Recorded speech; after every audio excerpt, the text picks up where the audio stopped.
สบายดีสบายดีFCเบิร์ดทุกคนเด้อคอยค่ำยามแรงแล้วเนาะแต่ละคนเอาหยังมากินแรงเนาะมื้อนี้สักคนออกคิดบ่ออกว่าสิเอาหยังกินแรงเนาะไปตลาดบึกหนึงเนาะไปตลาดแล้วก็พอดีไปเห็นปูหินมาเนาะไปเห็นปูหินแต่เขาจะเอามาขายเนาะก็เลยซื้อมาซื้อมาสิเฮ็ดหมกปูหินแซ่บๆกินเนาะไปเฮาไปเกี่ยมเครื่องกันเลยเนาะปูก็อยู่ทางในเดี๋ยวสิพาไปเบิ่งเนาะค่อยแกะไว้เรียบร้อยแล้วเนาะ นี่ปูหินเดี๋ยวสิให้เบิ่งเดี๋ยวนิดนึงก่อนเนาะปูใหญ่บ่ได้ยินดีดอกตินี่แกะแล้วเนาะแกะออกมันออกละนี่เดี๋ยวสิให้เบิ่งก่อนเลยนี่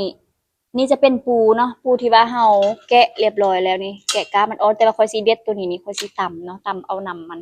เอานำนัวมันน่ะเนาะเพราะว่ามันเป็นกราฟใหญ่พูดไปเดี๋ยวเฮาไปตำกันเลย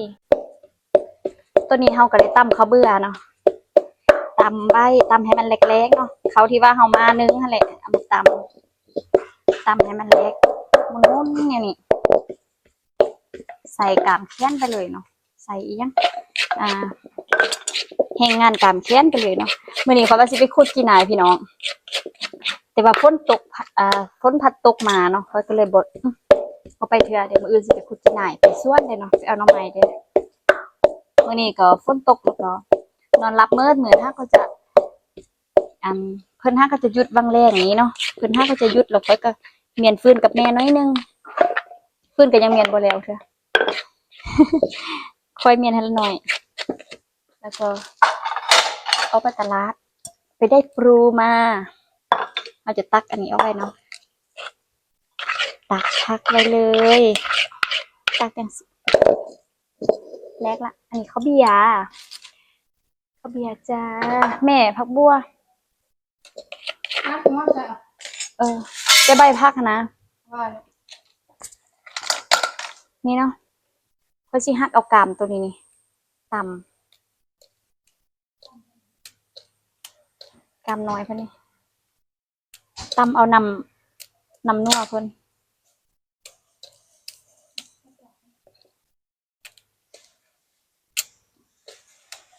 มุกข้าวเจ้ากับมุกปูบ่คือดอกติคืออยู่ดอกเพราะว่าหุ้งข้าวเจ้ากินเอาเนาะเจ็บกระเพาะเด้เป็นท้องเบ้งอยู่พี่น้อง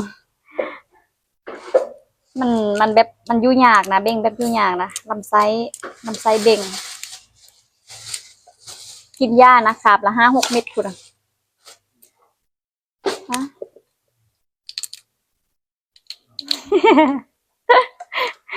คลิป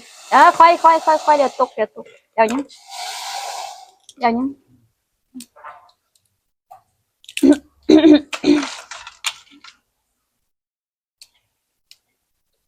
จะไล่ได้ไหมจะยังหลังถ้วยป่ะ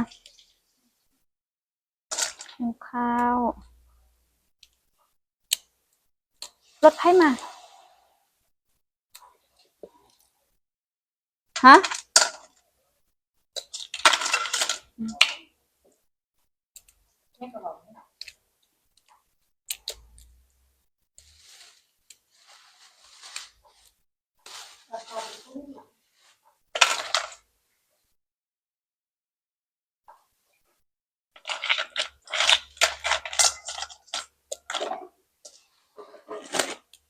ที่มึงเฮ็ดเจียว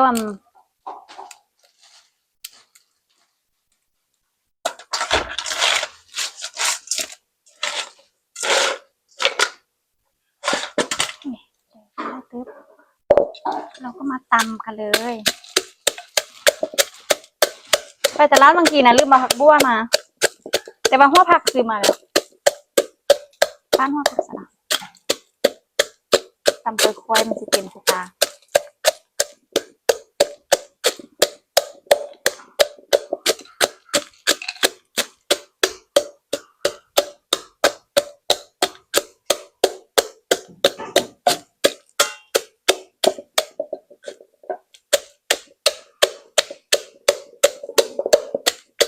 ฮะ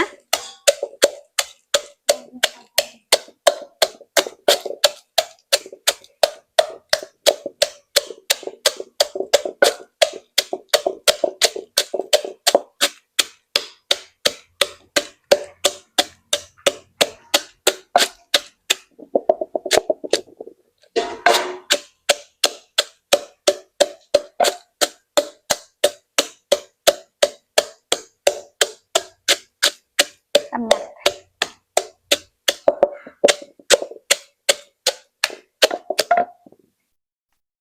ปวดขาจิบมาตั้มอยู่พี่เอาปวดขาปวดขา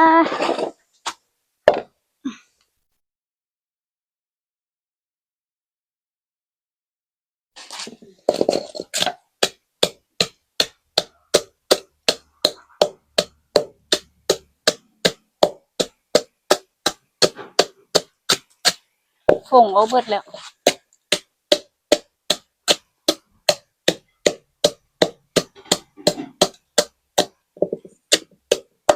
อย่าไปนะมาให้ข้ากินก่อน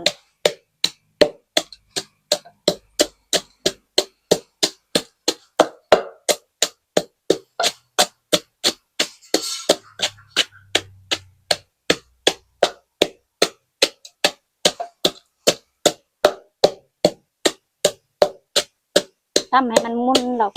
ตั้มให้เนื้อเพื่อนนี้นะมันแตกเนาะแตกแล้วเราก็เอานำไปข้นใส่แล้วก็ปั่นเอาเนาะโต้งเอา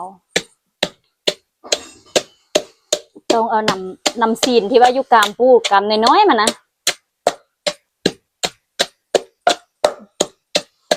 แม่อันไปต้องเอามาละ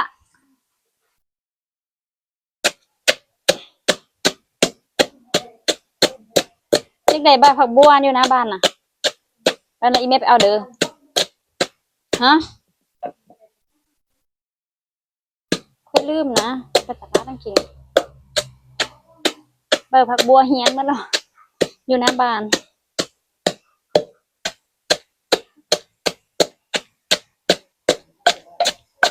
อะไรใครนะส่งอันส่งหน่วยซ้ำหน่วยก็พอหรอกสารพัดเสียบอยู่นี่เดี๋ยวค่อยก็จะเอานำใส่หน่อยนึงเนาะบ่ใส่ไล่เพราะว่ามุกปูมันสินำไล่ผด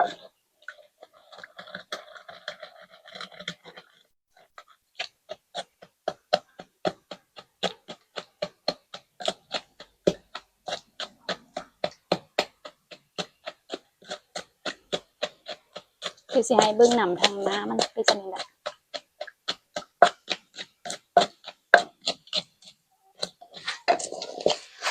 เดี๋ยวจะให้เบิ่งเด้อเนี่ยพี่น้องนำของมันจะเป็นคุ้นแบบนี้แหละเนาะนำของเพิ่นนะเขาจะตำเอานำแล้วนัวของเพิ่นจังสิแหละได้แล้วนี่ไปบัดนี้เขาจะไปโต้งเอาเนาะเขาจะไปโต้งเอานำโต้งเอากันโต้งเอานำเพิ่นกันเลยไปโต้งเอาน้ำนัวเพิ่นเลยนี่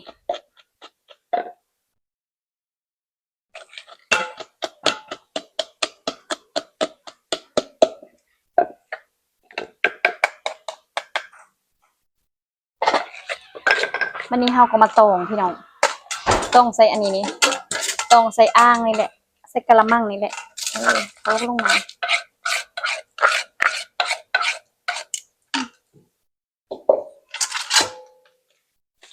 ต้องลง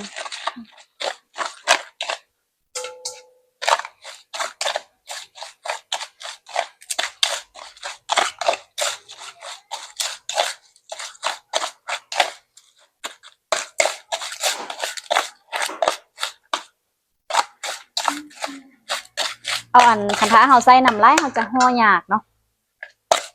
ใส่น้ำลายเขาจะห่อยากจะซ้ำนี่แหละเดียว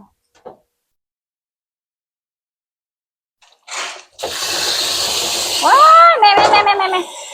พ่ออีแม่ค่อยน้ำโล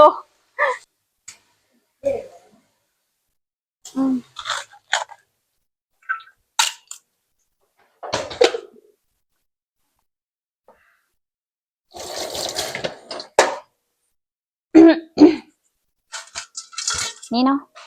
นำออสของเพื่อนนะได้น้อยเดียวนะเพื่อนพี่น้องจังใดปะกงนี่พี่น้องนำออสของเพื่อนนะเนาะจะได้ซ้ำนี่เนาะนำออสนำอันที่ว่าเขาตำข้าวปูไปบางทีนี้เนาะจ จะได้ซ้ำนี้เดี๋ยวจากนั้นเราก็จะมาเอาอัน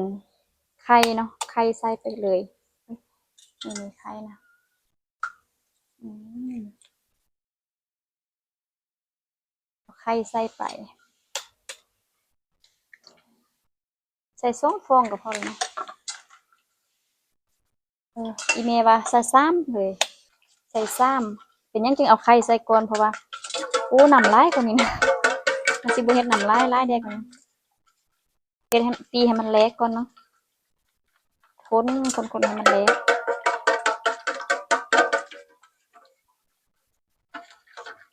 ฮ้อนแท้ว่าตกอีกแท้คนนี่อากาศอบอ้าวเนาะนี่แต่ซ้ำนี้ก็พอแล้วเนาะเราก็จะมาจากนั้นเนาะจากนั้นเราก็จะเอาอันนี้ข้าวเบื่อเนาะข้าวเบื่อที่ว่าเราตั้มแล้วนะเทลงไปจ้าข้าวเบื่อจ้าเทลงไปแล้วเราก็คนให้เพื่อนเข้ากันเนาะจริงๆเอาข้าวเบื่อไปตีก้อนก็ได้เนาะถ้าสิเห็นสูตรค่อย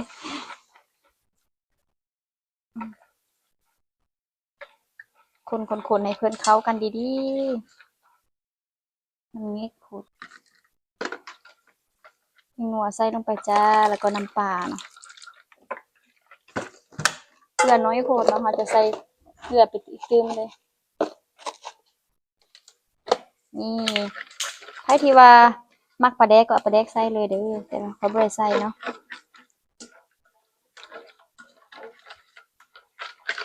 ได้ที่ละเราก็จะมาซอยใบพักลงเนาะ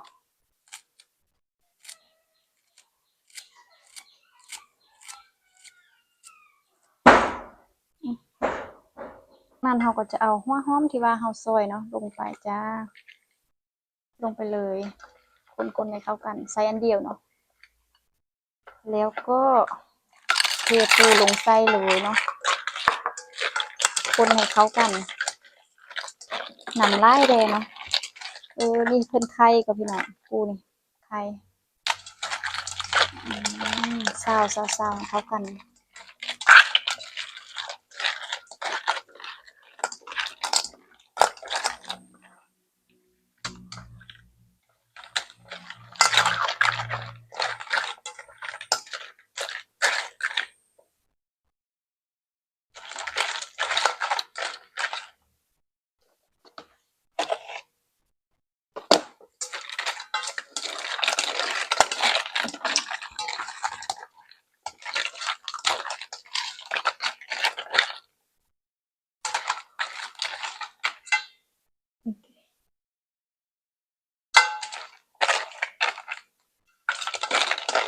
พี่น้องเราจะซาวให้มันคนเข้ากันเนาะได้ละได้แล้วเนาะหน้าตาของเพิ่นเราจะได้ซ้ำนี้บัดนี้นี่เอาคนให้เพิ่นเขาเนื้อเขานั่งเพิ่นเขากันดีๆแล้วเราก็จะมาห่อกันเลยพี่น้องบัดนี้มาถึงขั้นตอนการห่อแล้วเนาะไปห่อปูกันเลยไปห่อหมกปูกันเลยจ้าแถวว่าพี่เห็นบ่ตัวบักใหญ่ๆปูหินเพิ่นน่ะแล้วก็มีเพิ่นก็ไข่อีกเนาะน้องเพิ่นก็จะไข่อีกมีแต่ตัวไข่หมดเลยบ่ได้กินดนล่ะพี่น้องคือสิแซ่บแท้ว่านี่แหละเนาะนี่เห็นบ่เนื้อนะอุ้ยเรื่องอ้อยห้อยอยู่เนาะนำมันน่ะเดี๋ยวสิให้เบิ่งบัดตอนปรุงเขาเด้อตอนปรุงตอนกินว่าจะเป็นจังไดเนาะแซ่บหลายมาบัดนี้เฮามาฮ้อกันเลยจ้านี่ตักคนใส่บ่ให้ใหญ่กล่อง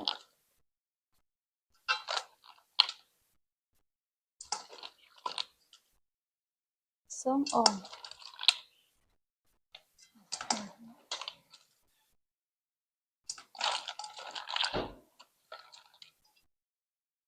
ข้อยว่าสิฟักซีนหมูใส่เนาะแต่ว่าซีนหมูอยู่ตลาดข้อยไปค่ำพุ่นแล้วมันหมดก่อนเนาะอยู่ตลาดบ้านเฮาคันท้าว่าไปค่ำนะอยู่ว่าตุยน่ะบ่ทันได้หยังเลยเนาะแจ้ฮ้อยอยู่เช้านอกนี่เฮาก็จะห่อไปเนาะห่อจากนั้นเฮาก็จะยัดมาเห็นไหมเออ นี่เราจะเอานำใส่เนาะเอานำใส่เด้นำใส่เนาะเจไล่ๆเนาะเพราะว่าที่จริงมันก็คันมีหมูใส่น้ำแห้งสิเสียบเนาะห่อจังซี่จ้าไปตรงเฮาก็เซ็ตดีแล้วเนาะห่อบ่งามบ่เป็นหยังเนาะเพราะว่าเฮากินในมันเนาะบ่ได้กินนอก อาจจะสิว่าไปจ้านี่ไปละอุ้ย นี่1ห่อจ้าเบิ่งก่อนเอาอยู่บ่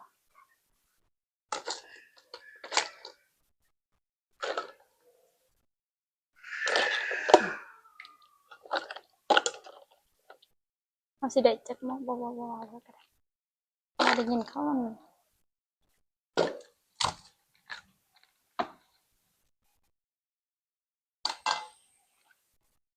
ไปซิมุก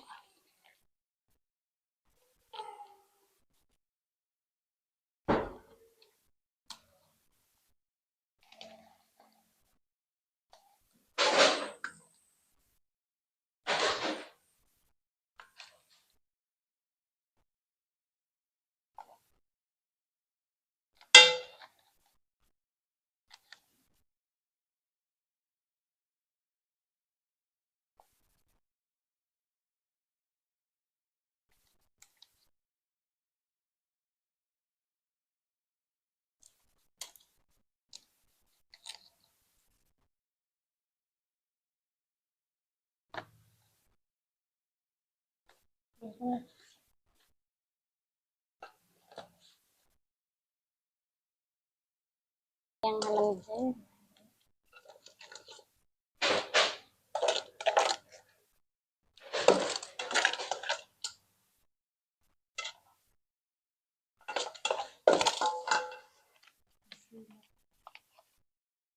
ชี้หน่อยพอ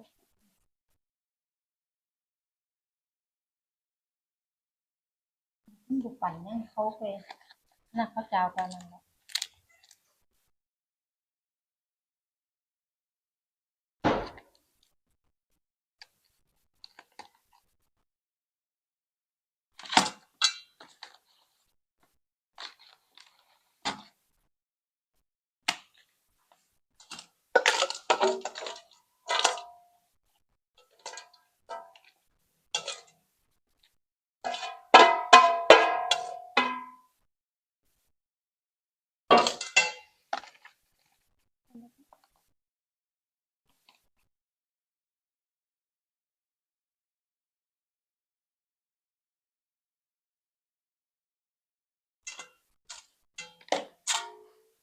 หมกสุดท้ายจ้า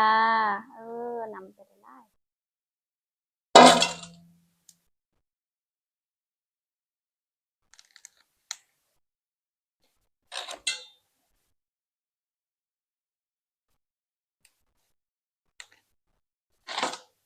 เราจะได้นำกันอยู่4มกนะพี่น้องนี่แทนโอเค พี่น้องมกปูเฮาได้ จ้า 4มกเนาะสิเฮ็ด3มกมันก็กระเทินเนาะก็เลยเฮ็ด4มกไป ตัวนี้เฮาก็จะเอาใส่ฮวดเนาะตัวนี้จะเป็นฮวดที่ว่าเฮานึ่งเขานั่นแหละฮวดที่ว่านึ่งมกหันอันเพิ่นไฟลามแล้วมันไหม้แล้วเนาะก็เลยว่าเอามาใส่เป็นตัวนี้บ่เป็นหยังเนาะตั้งจากนั้นเฮาก็จะเอาใบตองนี่แหละเนาะปกเพิ่นไว้เนาะปกให้เพิ่นแจ๊บกันดีๆเนาะบ่ให้มันอายมันหัวออกเนาะเอาไปค้างหม้อกันเลยจ้า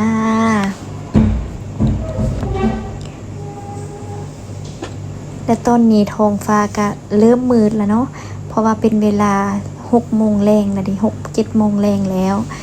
เพิ่นก็เริ่มแล้วเด้เนาะเริ่มมืดละ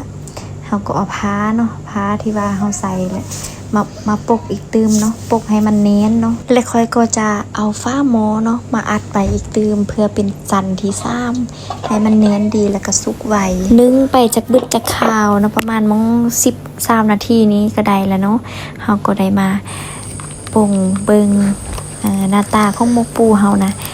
ถือว่าสุกเป็นที่เรียบร้อยแล้วเนาะมาเบิ่งกันว่าสินาเสียบหรือบ่โอ้ยห่อหมกข่อยกับมะลุยุยะอยู่เนาะ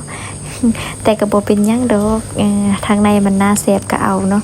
อุ้ยพี่น้องเอ้ยน่าแซ่บอะเทอว่าเด้อมาเด้อมากินน้ำค่อยเด้อพี่น้องเด้อพี่น้องอาหารเฮาก็แนวนี้แหละเนาะกิน2คน3คน มุกปูเนาะสิให้เบิ่งค้ามันบักง่าย